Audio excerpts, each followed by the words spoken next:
आम समस्त बहुत बड़ दुखर विषय कहीं महाराष्ट्र से जन बहुत बड़ नेता थर उप मुख्यमंत्री सी सहयोगी थे जीवारे बहुत बड़ शून्य स्थान पूरण है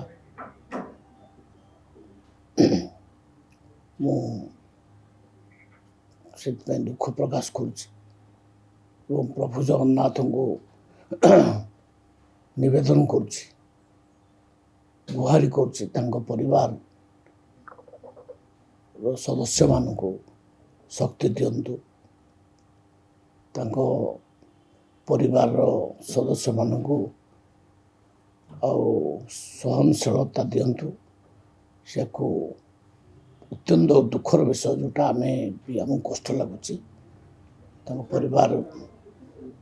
उपरे कौन बीतुची आम जानूचु तेणु प्रभु जगन्नाथ ही ये करंतु रक्षा करंतु आत्मार सद्गति निमंते प्रभु जगन्नाथ पाखे प्रार्थना कर।